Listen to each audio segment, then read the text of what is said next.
Last week, what did you gain out of last week? What was last week? What did we do? What did we do last week? What was it?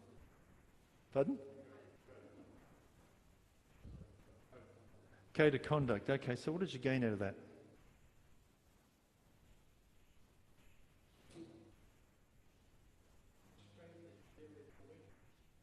Pardon? Good. God's strength revealed in our weakness. Thank you. Anything else? That's the right bit. You wouldn't have got the other bit, yep. Okay, that's very good. Thank you. He's tightening up on us. Okay, yep, good. Interesting expression. Anyone else? Pardon? Putting in boundaries. Okay, so why have I got this? Yeah, no, it's not actually because of the boundary. No, it's something else. This really struck me. It just, when you go, whoa, this is really interesting. This is part of the balustrade that's out there. And it's now created a gap through which people can walk. But the trouble is people can't walk through that, apart from Brahman, who does it unofficially, and myself, and people who are working on the deck and so on. We need access. And so we're always going up and down. Now what I had was, I had 2 chairs. Remember the 2 chairs out the front? So 2 chairs out the front, and I would come along and climb on one chair, and anyone else, and if people wanted, that's what they would do. And then between the 2 decks there was another chair, and you climb on the chair. Well, during the week, or might have been last week, the framework for the stairs went in, but then what's got to happen is they've got to have proper tread on them, and to support that tread, some like fibre cement has to be placed on the steps. So Ben came up on Friday, and after he finished the coving, he said, "Let's put the thing on the steps, Dad." And it was getting late, and I said, "Oh, what do you want to do? Do you want to stay overnight?" "No, I'm going to go and see a friend, but I'm going to get the steps finished so that you're not climbing on that chair." Because he sort of heard me grunting with the hip and that sort of thing. And he said, "And by the way, why get rid of those chairs and cut yourself a gap through the balustrade?" Now, it was like, bong. Like, the lights went on. Like, of course. Of course. How obvious is it? 6 months. 6 months. I and others have been leaping over the balustrade via 2 chairs. It is a safety thing. It's still a safety thing. This will go back on. Didn't you had to undo a bolt and so on to get this off, didn't you? This is going to go, Enya's going to take it out in a minute and put it back on. It's still a safety thing, but it was like, you see, the circumstances changed. When I first put the chairs there, my hip wasn't playing up. My hip's been playing up for the last 6 weeks. And every time I climb, I've got a choice. When it's sore, I can either walk around, which can be a little bit painful, or I can do the big leap, which is also painful. The point I'm getting at is that, you see, somebody came along and said, "Hey, change your paradigm." Okay, change your paradigm from, yes, you've got to be safe, which is true, you've got to be safe, and so it's best with the chairs. Change your paradigm. And as soon as he said that, he didn't even have to tell me what to do, how to make it work. I looked and said, "Oh, I know what I can do." Boom, boom, boom, boom, boom. I was so excited. The next day, I came back. I didn't even get those chairs. I just got my angle grinder out and vroom, vroom, and I walked through and thought, "Oh, that's so good. This is so good." But I want you to notice, because it's important. It's important as we are working through what's been shared with us and where we're going. You see, when you change the paradigm, when your paradigm is a way of thinking, a set of assumptions and so on that you make in thinking about particular things. So we all have paradigms about life, and we're locked into those things, and we're locked in because we're used to thinking that way, where it's comfortable, etc., etc. As soon as the paradigm was changed, I knew how to work in the new paradigm. I knew what to do. It had never crossed my mind up to that point, but once the paradigm shifted, I knew what to do. Yes, now, we could say, yeah, well, there's things you had to think about and work through and all the rest of it, and that is true. And remember, you enter into a new day, you've got to do things differently. But, you see, things had to change. Would you mind taking this back out and putting it back on so the kids don't, or Barbara doesn't go running out through there because she can see the gap? Thanks.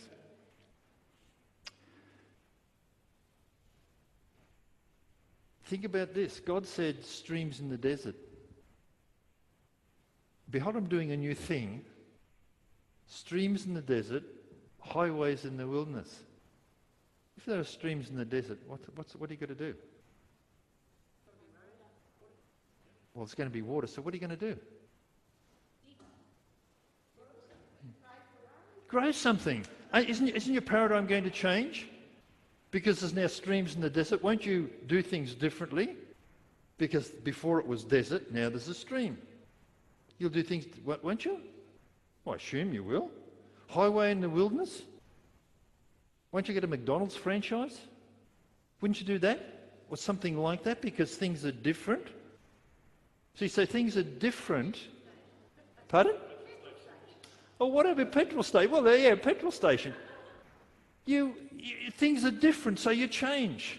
You don't sort of say, oh, wow, I'm living in a desert, but it's now got lots of water. Isn't that interesting? The views are fantastic. Or you don't say, well, this was the wilderness, and now there's all these people streaming through. You don't sort of shut up shop or whatever. You change. And so it's important. I want you to think of that illustration as we just work through a few things in relation to the Code of Conduct and understand what I believe Doc is wanting to do when he talked about these things. So the key thing about, because remember, he's actually heading towards Sanctuary and Ingathering. And Sanctuary and Ingathering is about the Lord's purpose. It's not about us.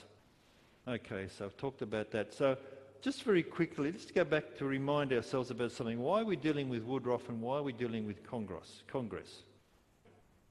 Okay, so why Woodruff and why Congress? The connection, there's a connection in the Spirit that began in March 2002 and was confirmed in December 2002.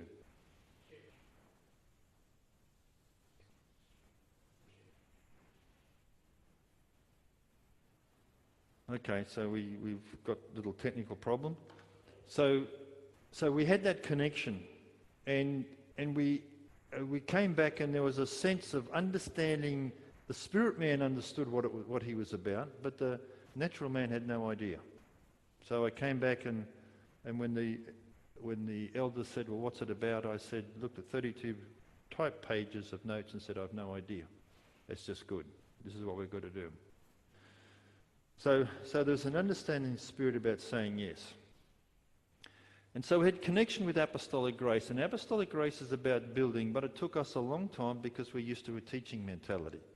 Which is why when I said, hey, listen, let's follow up with what the wonderful thing the kids did, the ladies, the children's church did with the kids, let's now do that ourselves. You haven't actually picked that up because you're just used to getting the teaching. Oh, that's a good idea, Max.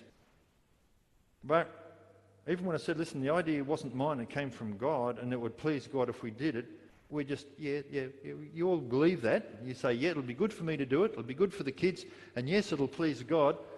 But we're just, a teaching dynamic can just leave you fairly numb unless you're prepared to follow through. We've got to learn how to build. So we actually had to learn how to build. Now, what we found was it gave us perspective on purpose. It gave an understanding that there's a greater purpose than just us running around doing church. And that was the thing that was there. The other thing was it gave a lot of strength. It gave strength Mary referred earlier to the boat on the tightrope and all the hassles we were going through. There was a lot of strength and authority came through at that time, coming out of the grace that was coming from God onto Dr. Woodruff. And I remember telling him what's happening, and his response was, be strong. There was nothing about, oh, you poor old things. Gee, that sounds tough. It was just, be strong. And I remember sharing that with some people. Actually, it was from the school, and they said, "Oh, that's not very pastoral." I said, "He's not a pastor. He's an apostle. He's wanting to put something in us." And it changed our paradigms, but it also tended to overwhelm. They could very easily be overwhelmed. And a lot of people were overwhelmed because we were still, I think part of it was, yes, well, it can be overwhelming. Part of it was maybe it was too much for people, and also just learning how to handle what was there. So we held our ground with what we thought God was doing, but we had the wilder connection, and that showed us that our hardware needed to be upgraded. In other words, we're getting high-level software from Doc, but we didn't necessarily have the capacity to contain that, and so Wilder showed us that we needed to upgrade our hard, and things inside us needed to change. And that brings us to today and our need to understand where we are as a God-fearing, God-seeking and God-loving community. Now, what's important is to always keep in mind is the concept of the finish. Now, we once would have spoken about this in terms of the rapture or the end of the world. And there's nothing new about talking about the finish. The church, particularly the Pentecostal church, has been doing it for years. Remember the 80s? In particular, there's a very strong emphasis on the finish. Remember those 3 films? What were they called? Pardon? No.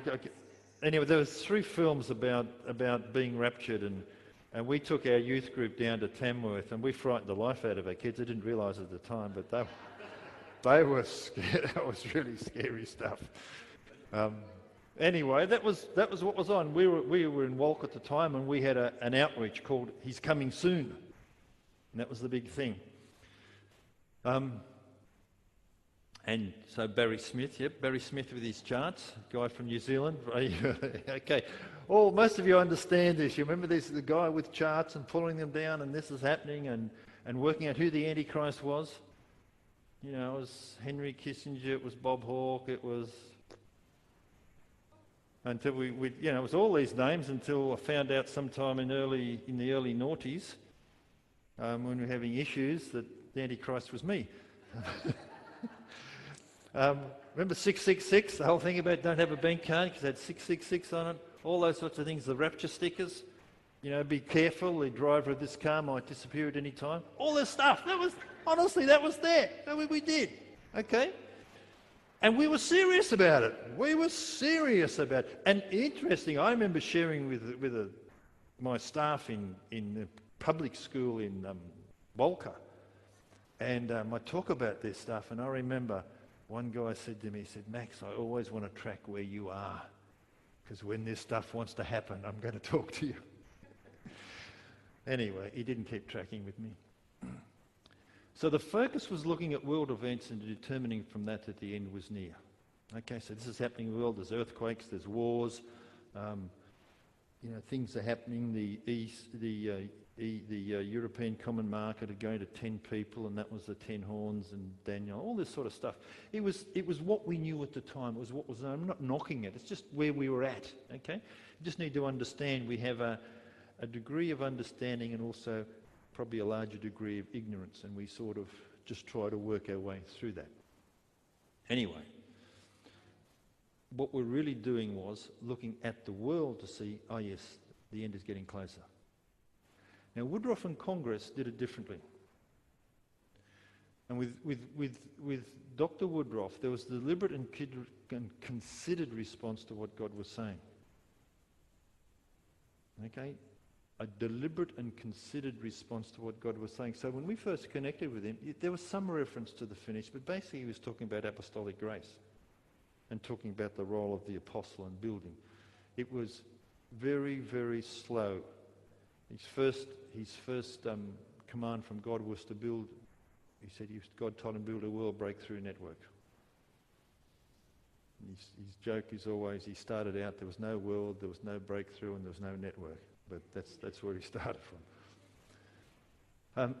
And more and more over time became clear that God wanted him to prepare a people to be a finishing generation and to also pass that on to another generation. It can't just be that it goes so far then stops. And he often talks about a time when he wanted to see a guy called Dr. Lester Sumrall, I think his name. I think it's Lester Sumrall. And some of you will know him. This guy had a very, very powerful ministry. And he wanted to see someone in his church. Sumrall had died. And Doc went there, and as he looked around, the place was just filled with old people. And God said to him, this must not happen to you. You've got to be able to have this passed on to another generation. That's really the whole thrust, that it's not just, see, if we don't finish, then it has to continue on. If this is from God, it has to continue on. We don't just have to start all over again. Okay, so that's that. But notice now the switch is coming from heaven, not from earth. And it wasn't, hey, get ready, I'm coming soon. It's more, okay, I want you to prepare a people. Prepare a people that could walk off the earth. What would it look like? And that's where we went through the tracking final maturity. That was all coming out of what are people who are going to walk. The best understanding at that time as to what a people would look like who are going to walk off the earth. That's as far as it went. And then it just continued on from there. So, when we come to looking at the release of the Code of Conduct, it can't just be considered as here's a Code of Conduct, because it becomes meaningless. It just becomes a piece of paper that's locked away and no one looks at. And this is something that's written in the Code of Conduct that's actually relevant. Our awareness of the location of Congress WBN in the divine movement to the finish has birthed within our order a profound sense of the sacredness of the times and our leadership responsibility to the saints of the Congress. What he's saying is this. We understand that what we're doing is part of God's plan and his movement to the finish. Okay, that's so because we've been caught up in God's plan, this is what he wants us to do. We recognise that means this is sacred, this is God's stuff. And in recognising that, we have a responsibility to everyone in Congress to do something about it. Okay, so this is getting really serious, it's getting much closer. Now this is all in the context of talking about sanctuary and ingathering. Remember Doc said we don't know what sanctuary is? This is now an unfolding of what he's seeing as sanctuary. So the Code of Conduct was a response to that. And if you go through basically the Code of Conduct will say, okay, God, you are serious, you are sacred, what can we do about this? Let's make sure we encapsulate in written form how serious we see this is. And so this is his, if you like, his response to be able to do this. You know when Isaiah saw the Lord, vision of the Lord, and he said, I'm history. Isaiah chapter 6, man, I'm in trouble here. I'm in a mess because I have seen the King of Glory. I'm in deep trouble. Okay, so it's like, ooh. And then one of the angels came and touched his lips and said, you're okay. So there's all these, so this within the Code of Conduct, and there's all these statements. So there's things like a submission to an absolute acceptance of the sovereignty of God and his right in all things to command, direct, determine and resource all of our activity. Now, I mean, that's almost like a motherhood statement. So there's no issue with that. It's just a very clear statement. This is what we're about. Okay? So there's a number of those things there, and I don't want to go through every one, but then there was another one that said total denial of all self-based ideas, wisdom and earthly ambition in the execution of the will of God. And I've noticed I've put in there and read, that's my comment, issues of God's sight and dealing with the sark. I put that in because you see, total denial of all self-based ideas, of all self-based wisdom and earthly ambition in the execution of the will of God. Now, it's particularly pertinent for us, for the guys we're going through the 19 brain skills. Brain skill number 13 is God's sight. Brain skill number 14 is the sark, dealing with the sark. The sark is our flesh. So God's sight is seeing things from God's perspective. Okay, that's part of what Kate and Mary were doing here this morning. Seeing things from God's perspective and dealing with the sark. The sark is that part of us, it's a Greek word for flesh. Okay, it's also spelt, actually in the Greek, I think it's spelt, well not spelt S-A-R-K in the Greek. It's generally shown as S-A-R-K in the Greek. In the Greek, it's spelled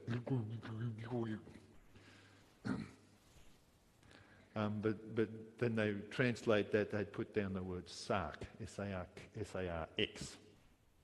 The sark is our, it's almost, it's innate now because of sin, our innate desire to be right and that we know what's best. Okay, now what we're learning is, hey, we don't know. We actually, do you know we don't have the right to determine what's right and wrong? But we think we do. We actually do not. That is not our right. That was the problem with Eve. She thought she could determine what was right and wrong. God had said, this is the standard. Eve said, oh no, I think I've got a better idea. That's how serious. We do not determine right and wrong. Only God does. So what's the best thing to do in any situation? Who's going to have the answer? God's going to have the answer. That's why God's sight becomes so important. That's why seeing one another from God's perspective changes things. When you see someone from God's perspective, things suddenly change. And when you ask God for his wisdom, well, God, what do I do now? Rather than, see, the sark says, I must be right. I've got to prove, I've got to be right. No. Only God's going to determine what's right. So I think it's interesting. I'm emphasising this because here's the code of conduct, and you and I, God has been exposing us to some of the real core things in the code of conduct through our connection with Wilder. You see about the journey? Because I want us to understand there's something unique, and this is for every church. This is just discovering, talking about every church within Congress, that this actually has to come down to what's actually happening in the ground. And this is how God is dealing it with us. I'm just staggered. I think, God, you're so gentle with us, and yet you reveal all these things, and then Doc will come along and say, oh, there's this or this, and he'll put some doctrine to it. I just think it's great. I think it's marvellous. To me, it's an incredible confidence in our journey with God. Okay, the posture. I don't actually want to go through each one of them unless they're particularly relevant.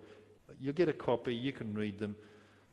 It's not so much but this is interesting. Notice this: unswerving gaze upon Jesus Christ as the ultimate pattern for lifestyle and leadership conduct to be utilised by the Global Congress leadership. In other words, our focus is on Jesus, not on this code of conduct. Our focus is on Jesus. That's the ultimate. He's the ultimate pattern. Okay, the Congress leadership believe they've entered a new phase, or a new season of fulfillment of God's ultimate purpose, or if you like, putting it simply, we're closer to the finish or the end of time. And that's produced in the Congress leadership a sense of the sacredness of the times. I'm repeating what I've said. An awareness of the leadership's responsibility to the saints in the Congress. I think that's important. In other words, as leaders, we have a responsibility to relate to the saints about what we see is happening. We just can't keep this to ourselves. And so what they saw arising out of that were higher requirements for our personal and corporate life, which has to start with the leadership, and the code was a response to that, trying to reflect that.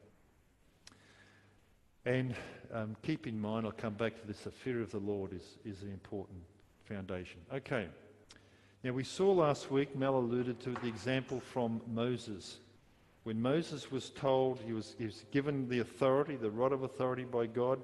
Previously he'd used it to strike the rock. Now God said, take the rod of authority and speak to the rock, and you'll get water.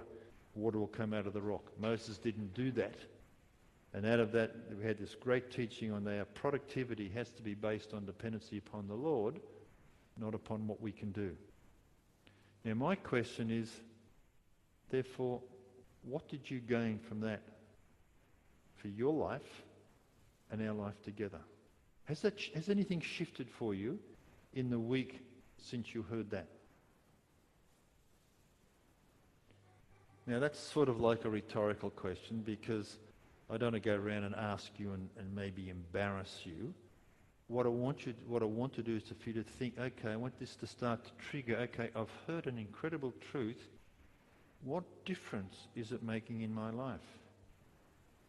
See, so when I get this sense of, sometimes I think, this is terrible, we can't even get to do something like Dan's place and do some outreach, and, we're not growing, and I could get all upset about that. I think, how are we going to finish up paying for this and doing that? Which I go through those periods, not often, maybe only twice, 3, 4 times a day. But knowing that it doesn't depend upon me or upon the team, it depends upon God. And knowing that I can actually go to the team and ultimately the people and say, listen, this is the situation, and help find the solution, but find the solution from God. It puts me in a different position to lying there going, oh no, what about that, what about that, what about that? You see, it takes you to a different position and seeing, and so knowing that, but then I get excited too, because that sense of dependence upon God, and 6 months ago God said to us, no, nearly 12 months now, I'm taking you out on the water. And I want you to walk on all your troubles, all your issues. I want you to treat them like the water, and you're actually walking on the water. And remember, I took you through the process, said, God, well, okay, I'll go out there, Lord, but goodness me, don't bring the rest of the church out there, they'll sink. And God said, what do you think you are? I think you're the one that's going to keep them afloat? Well, you're all going out. If you're going out in the water, the whole church is going out. And you're not coming back. That sounds to me exactly like that. Can you hear something in all this? How God is gently taking us? And I'm not saying, isn't it great because we got it first? I'm just saying we got an emphasis on it. God put it in our language. Then Doc's come along and just painted out a bit more, given us a good bit of doctrine to go with it. I think we just got to be so comforted from this. Then he spoke about this code of conduct being a pattern before the saints of the spiritual attitudes, values and standards associated with the apostolic grace. In other words, that here's the apostolic grace has come down from God upon everybody. It's for Barbara and it's for Justin. That apostolic grace is there. And so the idea is, well, that when you see a good structure of lifestyle around that grace, that should give a greater sense of encouragement to be able to follow. So he spoke about in Joshua chapter when they were crossing the Jordan River, when you see the Ark of the Covenant of the Lord your God and the Levitical priests carrying it, you are to move out from your positions and follow it. Now again, just watch this. The Ark gives a picture of apostolic grace accessible for all and surrounded by lifestyle. In other words, by the lives of the leaders and ultimately by us. So there's God, but there's the human component that's there as well. And then last February, this is what God said. So as the people are positioned, yes, it's a two-way process, but it starts with me. When you hear the sound of or from heaven, like a shout from heaven, take up your positions, move forward, for then I will move powerfully on my behalf, this is God speaking, on my behalf in your midst. Keep building positions, but wait. And you see again, it's the same sort I'm seeing, talking about, following and following the ark and following the presence of the apostolic grace and the lifestyle surrounding it. And here's God speaking to us 12 months ago. Now you're going to see what happens when I am in control. This is awesome stuff, but consistent with what we're hearing from our Congress connection. Okay, there's a whole series of things then about being blameless, representing the divine attitude to Congress, etc., etc. This is good, they're all good, but I'm just focus on a couple. Willingly offer lives that are open, transparent and accountable, leaving absolutely no doubt for confusion, doubt, deception or self-protection. Now, isn't that what we've been talking about for years? Joyfully embrace the formative intent of the apostolic grace, whether revealed through success or failure, affirmation or adjustment, encouragement or rebuke, as we execute our leadership function before the Lord in the sight of each other. Now, the point is, the formative power of apostolic grace. When apostolic grace falls and comes upon a people, it's there to form. It's there to reshape us. It's there to reconfigure our architecture, to take us to a new way of thinking, to get us to cut a hole in the gate, in the balustrade, rather than continually climbing over it. That's what the apostolic grace is meant to do. Boom, change your architecture, change the way you're thinking. No longer getting two chairs to climb over. Now we just have a beautiful little system. We can open it and walk straight through and then close it behind us. Something new has been formed in our lives. So we've got to expect that we get new ways of thinking, new ways of doing things come with this grace. Because God comes to tell us who he wants us to be, not us thinking, oh, this is who I want to be. And God can shape you or me through success or failure. You read through Genesis chapter 45 when Joseph, having been sold into slavery, having been falsely accused in Potiphar's house, having been in prison, and then rises to be second in command in Egypt and finally meets his brothers.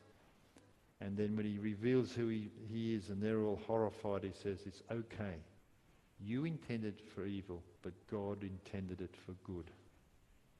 And he recognized that all his life, what would appear to have been so much of just bad stuff happening was actually God shaping and forming him. Okay, so you can embrace where you are and allow God to form you, but we've got to be formed by that grace. Galatians chapter 4 and verse 18, Doc reminds us, Paul said, I labour like a woman in childbirth, that Christ be formed in you. That Christ be formed in. You see, we're talking about sanctuary. We need a place where Christ is formed in each and every one of us. That's the place that we have to come to, where Christ is formed within us. That when people come here, if they're coming into a sanctuary, and remember, Doc had prefaced all this by talking about what's happening in the last days and how the behaviour of people, and we know people it's getting worse and worse and worse, and where there is no standard. There is no standard. The standard is what you want it to be. That people can come to a place where Christ is formed within them, then that will be a sanctuary. So, fathers, labour over your families.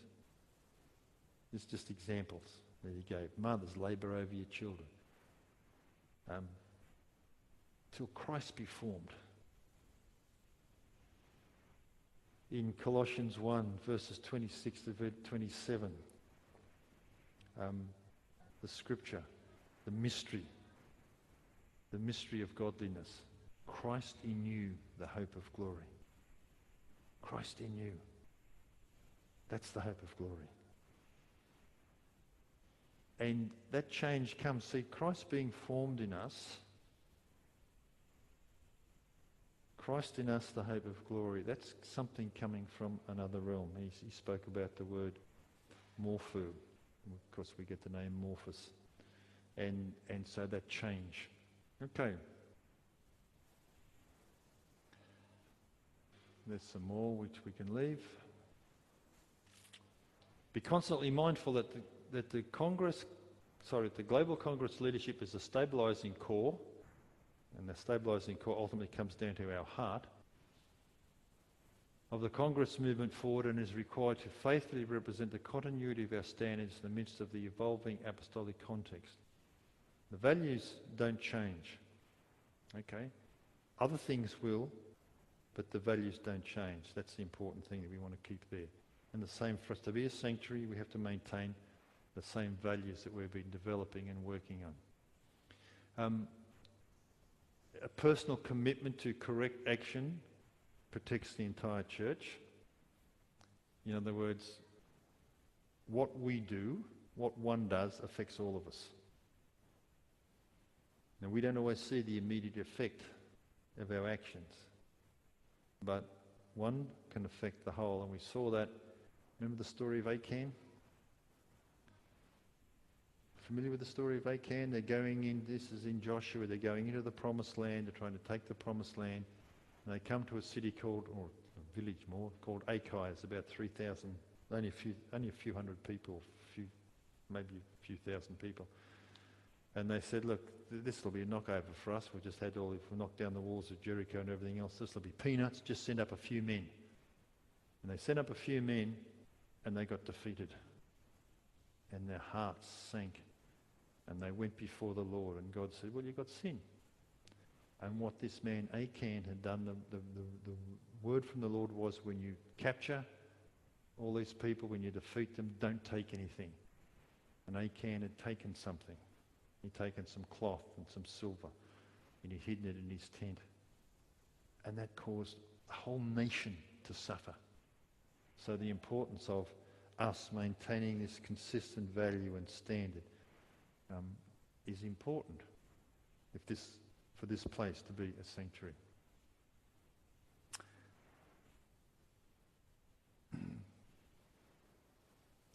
Consciously foster an environment of safety, openness, trust, transparency, and accountability. What does that sound like to you?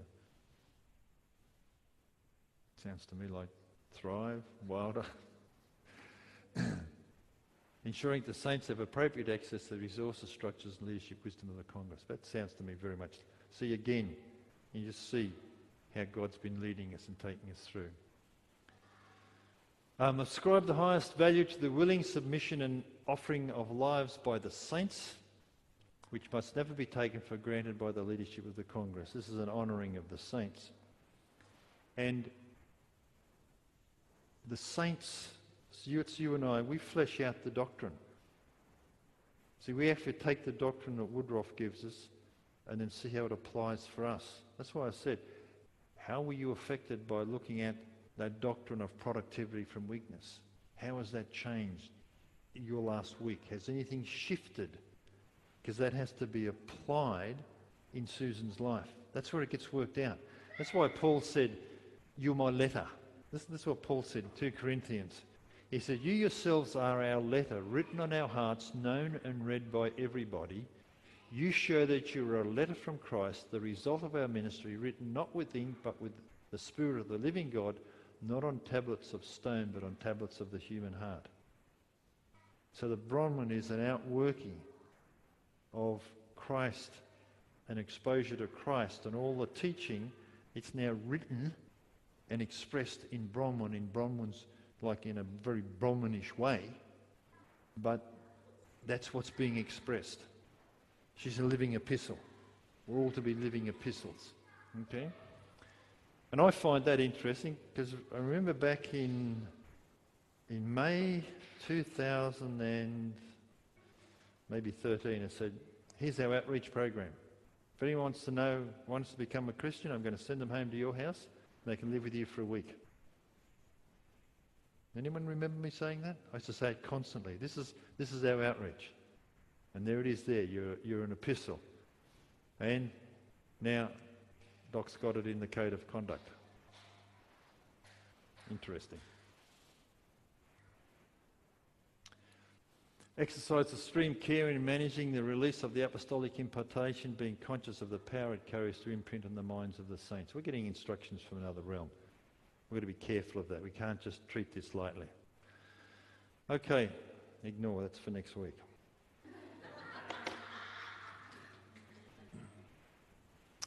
Okay. So the whole purpose of doing that, you notice I didn't want to go through this one. That's pointless. I want you to see the bits of life that are there that relate back to the way we've been travelling as a community and draw on that, but also see how then what Doc starts to put together is the scripture and the doctrines that we can follow through on what we're doing, because it keeps coming back, you see. Like one of his favourite sayings is, you don't know who you are till you read the Word of God. It's the Word of God that will tell you who you are. I'm very strong on that. And so if we can really pick this up in whatever way it might be, think about, let's come back to what I began with a section of the balustrade, because it was representing a change in paradigm, a different way of thinking, so that we are now coming into a place where we are saying we're part of something that says, part of a kingdom entity that says, we believe we're getting closer and closer to the finish, and this is what's required. Now, think about this. I've said this to you before, but I'll say it again. Finish doesn't happen. It's 500 years away. The worst thing that happens out of all this is we become more like Christ. Now that's got to be a no-lose situation, hasn't it? That's the worst thing that can happen to us in this journey. The worst thing is we become more like Christ. The best thing is we actually get the meeting. Best thing is we actually walk off the earth. No other generation has ever done it, and no other generation will ever do it. So it'd be great to be part of that generation. So this is all part of the process. And this is all part of becoming a sanctuary. And that's why what Doc is painting in this concept of a sanctuary is a people set apart, a people who are living the way God wants us to live, the people who are Christ-like. But understand that God's been talking to us about this all the way along as well. So be encouraged. Amen? Yeah. So Father, thank you. Thank you for the fact that you have walked with us all this time. And yes, Lord, at times it has been like we're in a little rowboat sitting on a tightrope over the Niagara Falls. But Lord, you just keep bringing us along. And then, Lord, we look around sometimes and think, oh, when are things going to change? When are we going to see people? When are we going to be able to make those connections? And yet, we can trust in you. We don't have to fret and get anxious. We just trust in you. And Lord, we find that as we lean on you and not on our own understanding, as your word says, but lean upon you, you show us different ways. So Lord, I pray for each person here this week as they leave this place, Lord, they'll stop climbing over the balustrade. Lord, they'll find that they can actually cut a way through and still maintain the integrity that the balustrade's there to protect, to provide. That, Lord, that we can have this incredible confidence of knowing that you walk with us. Lord, that we can do the simple things like taking scriptures and just meditating on them and bringing some truth back to the kids.